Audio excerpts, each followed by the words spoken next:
नमस्कार दोस्तों, खौफनाक कहानियों के सफ़र में एक बार फिर आपका स्वागत है। मैं आपका होस्ट कैप्टन सिंह एक बार फिर लेकर आया हूँ सच्ची घटनाओं पर आधारित कहानी। चलिए बढ़ते हैं आज की कहानी की ओर। रौनक 21 साल का लड़का था। वह कानपुर से पढ़ने के लिए दिल्ली आया हुआ था। दिल्ली यूनिवर्सिटी से बीकॉम करने के बाद वह एमकॉम कर रहा था और साथ में पार्ट टाइम जॉब भी कर रहा था। रौनक को एक कमरा किराए पर लेने की जरूरत थी। उसे अपने फ्रेंडशिप सर्कल से पता चला कि घंटाघर के पास केदार बिल्डिंग में एक कमरा खाली है। रौनक कमरा देखने के लिए वहीं पर चल पड़ा।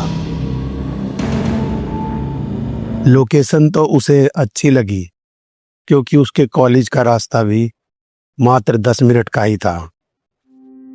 फिर पुरानी दिल्ली का चहल पहल वाला एरिया। दोस्तों ने कमरे का किराया भी कम ही बताया था, इसीलिए रौनक कमरा देखकर जल्दी से जल्दी फाइनल करना चाहता था ताकि वह अपनी पढ़ाई और पार्ट टाइम जॉब दोनों पर फोकस कर सके। घंटाघर का एरिया उसके लिए जाना पहचाना था, इसलिए उसे केदार बिल्डिंग ढूंढने में कोई ज्यादा दिक्कत का सामना नहीं करना पड़ा। पर यह क्या, एक तरफ पुरानी दिल्ली का घंटाघर का एरिया जो कि रात के 11-12 बजे तक चहल पहल से भरा रहता है, वहीं दूसरी ओर केदार बिल्डिंग का वह एरिया जो मात्र शाम के 7:30 बजे भी वीराना सा महसूस हो रहा था। बिल्डिंग कुछ पुरानी थी और उस पर गेट भी लगा हुआ था। गेट से अंदर एंटर करने के लिए सिर्फ पैदल का ही रास्ता था। छोटे गेट से एंटर होकर अंदर जाने लगा। उसने बताए हुए एड्रेस को ढूंढा और उस मकान पर दस्तक दी।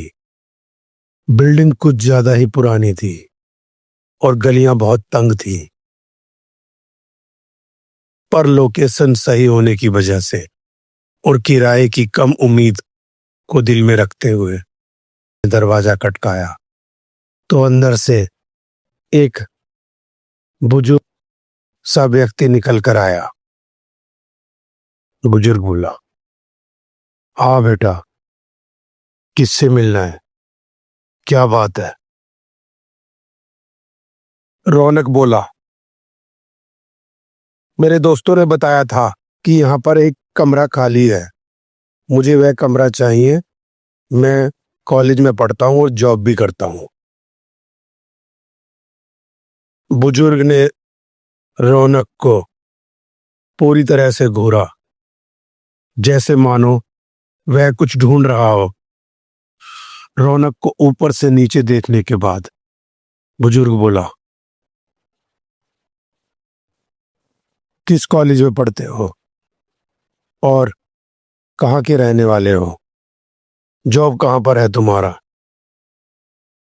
रौनक ने अपने बारे में सभी डिटेल्स सच सच बता दी। फिर भी बुजुर्ग रौनक को इस तरह घूर रहा था मानो रौनक ने कुछ गलत इंफॉर्मेशन दी हो। बुजुर्ग ने पूछा, देखो बच्चे, यहाँ पर तुम्हारे दोस्त वगैरह तो नहीं आएंगे क्योंकि यहाँ मोहल्ले में शोर शराबा कोई पसंद नहीं करता। और हाँ, एक बात का ध्यान रहे, तुम्हें 8-9 बजे तक घर वापस आना होगा।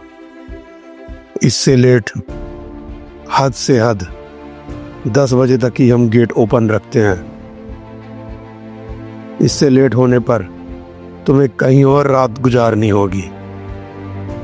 रौनक बोला, 7:30-8 बजे तक तो मेरा जॉब फ्री हो जाता है, तो जाहिर सी बात है मैं 8-8:30 बजे तक घर पे आ ही जाऊंगा। उसने कमरे का रेंट पूछा। बुजुर्ग बोला, देखो बेटा, तुम मुझे पढ़ने लिखने वाले और अच्छे घर के लड़के लग रहे हो। तुम्हारे लिए सिर्फ 6,000 रुपये महीने किराया होगा। पर ध्यान रहे, जो बात मैंने बताई है उस पर ध्यान अवश्य देना। अगर 10 बजे के बाद कभी यहाँ आना हो तो अपने यार दोस्त के घर पर ही रुक जाना, और अपने दोस्तों के साथ कभी भी यहाँ पर पार्टी आदि मत मनाना। कम किराया देखकर और लोकेशन पसंद आने की वजह से रौनक ने सभी शर्तें मान ली। उसने अगले ही दिन से शिफ्ट होने का फैसला कर लिया। रौनक जब अपने रूम पर अपना सामान लेकर पहुंचा तो बुजुर्ग उसका सामान देखने के लिए पहुंचे और बोले, सुनो बेटा, तुम्हें ड्रिंक करने की आदत तो नहीं है ना? क्योंकि यहाँ पर सभी लोग ड्रिंक और नॉनवेज खाने वालों से दूरी बनाकर रखते हैं। रौनक ने अंकल को आश्वासन दिया कि वह ऐसा कुछ भी यहाँ पर नहीं करेगा। अंकल फिर रौनक के सामान और रौनक को घूरने लगे और बोले, तुम यहाँ अकेले ही रहोगे ना? और तुम्हारे साथ कोई आपत्तिजनक सामान तो नहीं है ना? रौनक बोला, आप बेफिक्र रहें अंकल, ऐसा कुछ भी नहीं है। आप चाहें तो मेरे मम्मी पापा से कानपुर में बात भी कर सकते हैं। मैं आपको उनका फ़ोन नंबर दे देता हूँ। सारी फॉर्मेलिटी के बाद वो बुजुर्ग अंकल वहाँ से चले गए। रौनक को रूम तो अच्छा लग रहा था, लेकिन शांति बहुत ज़्यादा थी। ना ही कोई बच्चा गली में खेल रहा था। मकान भी ऐसे थे जैसे मानो कोई उनमें रहता ही ना हो। बिल्डिंग कुछ ज्यादा ही पुरानी थी। सुनसान, तंग गलियां। लेकिन रौनक ने सोचा, चलो ठीक है, मैं अपनी स्टडी और काम दोनों पर अच्छी तरह से फोकस कर पाऊंगा। मुझे कौन सा यहाँ हमेशा के लिए रहना है। इसी तरह रौनक को वहां रहते हुए लगभग 1 सप्ताह का समय हो गया था और रौनक के बेस्ट फ्रेंड विक्रम का बर्थडे आ गया। विक्रम ने रौनक को अपनी बर्थडे पार्टी में इनवाइट किया। अब रौनक के आगे एक समस्या थी। जैसा कि बुजुर्ग अंकल ने बोला था कि रात को घर पर लेट नहीं आना, और बर्थडे पार्टी तो 8 बजे के बाद ही थी। फ्री होते होते तो टाइम लगना ही था। इसीलिए बर्थडे वाले दिन रौनक ने अंकल को बताया, अंकल आज कॉलेज के बाद जॉब और जॉब के बाद मैं अपने फ्रेंड के घर पे जाऊंगा। आज उसका बर्थडे है तो हो सकता है मैं थोड़ा सा लेट हो जाऊं। लेट शब्द सुनते ही बुजुर्ग की आंखें एकदम खुली की खुली रह गईं। उसने रौनक की तरफ सख्त नजर से घूर कर देखा और बोला, मैंने तुम्हें पहले भी वार्निंग दी थी ना, तुम्हारे लिए ऐसा करना ठीक नहीं होगा। पर अगर बर्थडे में जाना जरूरी है तो कोई बात नहीं, लेकिन हर हाल में 10 बजे से पहले ही आ जाना। और अगर थोड़ा लेट हो भी जाओ तो आते वक्त आसपास की आवाजों पर ध्यान मत देना। और हाँ, ध्यान रहे, अगर कोई तुम्हें तुम्हारे नाम से पुकारे तो पीछे मुड़कर हरगिज मत देखना। रौनक ने ये सब सुना तो वो थोड़ा हैरान होते हुए बोला, अरे अंकल, इन सब बातों की क्या मीनिंग है? और आप ये सब कैसे जानते हैं? मैं तो खुद ही कभी देर रात को बाहर नहीं निकलता। आप चिंता ना करें, मैं हर हाल में जल्दी आ जाऊंगा। बुजुर्ग अंकल बोले, ठीक है बेटा, अपना ध्यान रखना और ज़्यादा लेट हो जाओ तो अपने दोस्त के घर पर ही रुक जाना और अगले दिन सुबह आ जाना। कॉलेज जाते समय रौनक सोचने लगा, यार ये अंकल भी कुछ यूनिक कैरेक्टर है, कैसी बातें कर रहे हैं और कुछ अलग ही हटकर इनकी सोच है, और ये ऐसा क्यों बोल रहे हैं। पर चलो मुझे क्या, मैं तो टाइम से घर आ ही जाऊंगा ना। शाम को रौनक अपने दोस्त विक्रम की बर्थडे पार्टी में पहुंचा। सभी दोस्त वहां पर इकट्ठा हुए थे, केक काटा और सभी सेलिब्रेट करने लगे।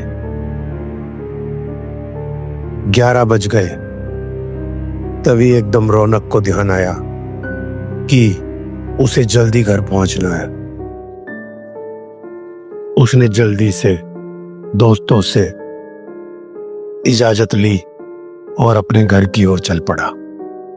पार्टी से निकलते निकलते और टैक्सी की देरी की वजह से रौनक को घंटाघर पहुंचते पहुंचते ही 11:45 का समय हो गया था। रौनक ने देखा तो गेट बंद था, मगर छोटा वाला गेट हल्का सा खुला हुआ था।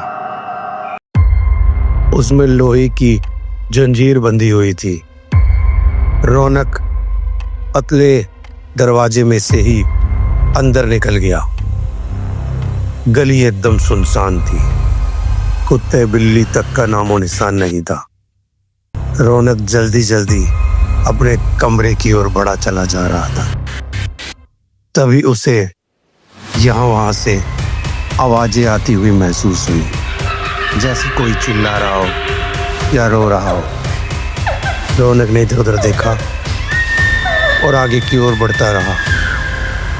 रौनक ने सोचा, क्यों ना मैं अंकल को कॉल कर दूं, वह दरवाजा खोल देंगे। उसने अपना मोबाइल निकाला और सुनसान गलियों में रौनक अंकल को कॉल मिलाने लगा। ये क्या, उसके फोन की बैटरी तो डेड हो गई। ओह, इसे भी अभी होना था क्या? चलो कोई नहीं, रूम पे तो पहुंचने ही वाला हूं। ये सोचकर रौनक आगे की ओर बढ़ा। तभी पीछे से आवाज आई,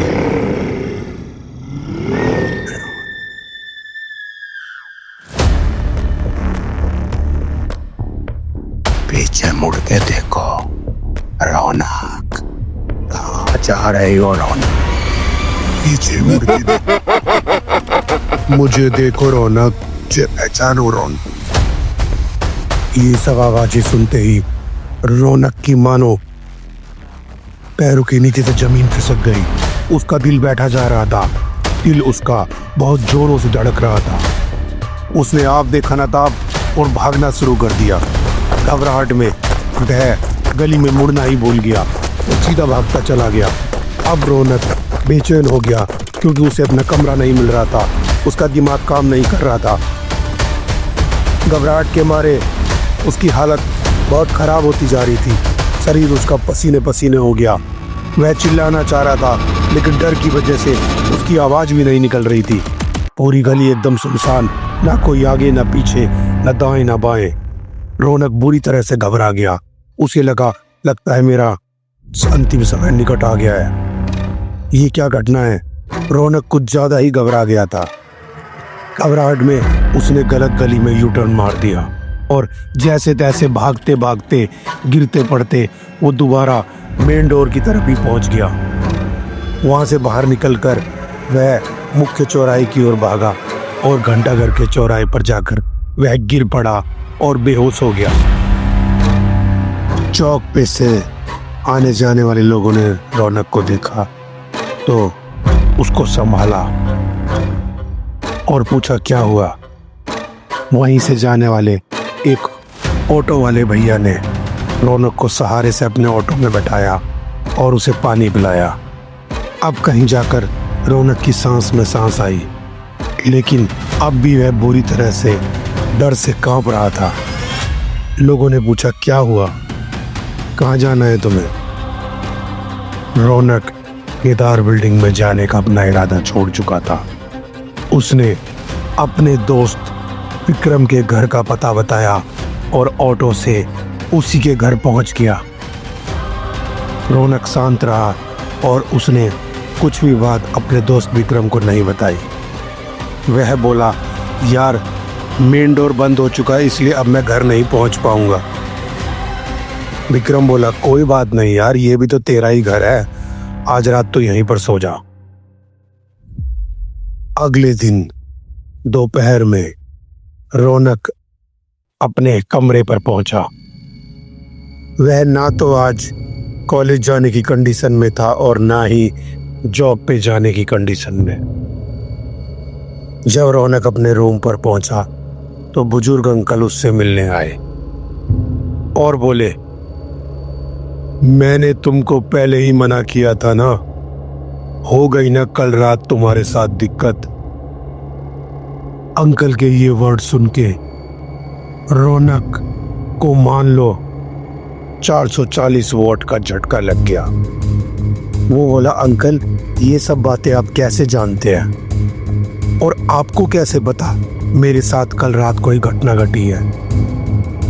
अंकल थोड़ा सा मुस्कुराए और बोले, बेटा ये सब जो तुम्हारे साथ हरकतें हो रही हैं, मैं इन्हीं सब चीज़ों का डॉक्टर हूँ। तुम्हारी लैंग्वेज में बोले तो मैं एक पैरानॉर्मल एक्टिविटी एक्सपर्ट हूँ और मुझे साफ महसूस हो रहा है कि तुम्हारे ऊपर किसी आत्मा का साया है। हालांकि ये बात तुमने मुझे नहीं बताई, पर बेटा हमसे कुछ नहीं छिपता, हम सब एबनॉर्मल एक्टिविटीज को महसूस कर लेते हैं। अब तुम मुझे डिटेल में बताओ कि तुम्हारे साथ कौन है और कल रात तुम्हारे साथ क्या घटना घटी। अंकल की ये सब बातें सुनकर रौनक रोने लगा और बोला, हाँ अंकल ये बात सच है कि मुझे अपने भाई की आत्मा की आवाज सुनाई देती है जो कि 5 साल पहले किसी दुर्घटना में मारा गया था और कल रात भी मुझे अपने भाई रोहन की आवाज ही सुनाई दी थी। रौनक ये सब बातें बताते बताते रोने लगा। रौनक ने बताया कि किस तरह उसका भाई रोहन उसे बार बार आवाजें देता है और कुछ बात करने के लिए बुलाता है, मगर रौनक अक्सर ऐसी घटना से डर जाता है। अंकल ने सारी बात सुनी और बोले, बेटा कब तक डर के साए में जियोगे? तुम्हें एक ना एक दिन इस मुसीबत का सामना करना ही पड़ेगा। तुम चाहो तो मैं डायरेक्ट रोहन से तुम्हारी बात करा सकता हूँ, मगर ध्यान रहे ये बहुत ही ज्यादा रिस्की होगा और तुम बिल्कुल भी मत डरना। इससे कम से कम यह तो पता चलेगा आखिर वह चाहता क्या है। रौनक के पास और कोई रास्ता नहीं था। उसने अंकल से बोला, ठीक है अंकल, जैसा आप उचित समझे। तो दोस्तों क्या हुआ होगा आगे कहानी में जानने के लिए बने रहे हमारे साथ चैनल पर और सुनते रहें इसी तरह की खौफनाक कहानियां जो कि सच्ची घटनाओं पर आधारित है। कहानी आपको कैसी लगी? अगर अच्छी लगी है तो इसे लाइक जरूर करें और हाँ, कहानी का पार्ट 2 जरूर एंजॉय करें जो कि अपने आप में खौफ और दहशत से भरपूर होगा। वीडियो पसंद आई है तो लाइक और शेयर करना ना भूलें और अगर अभी तक चैनल को सब्सक्राइब नहीं किया है तो आज ही चैनल सब्सक्राइब करें, क्योंकि हम इसी तरह की सत्य घटनाओं पर आधारित कहानियों को आपके सामने लेकर आते हैं। तो चलिए मिलते हैं पार्ट 2 में।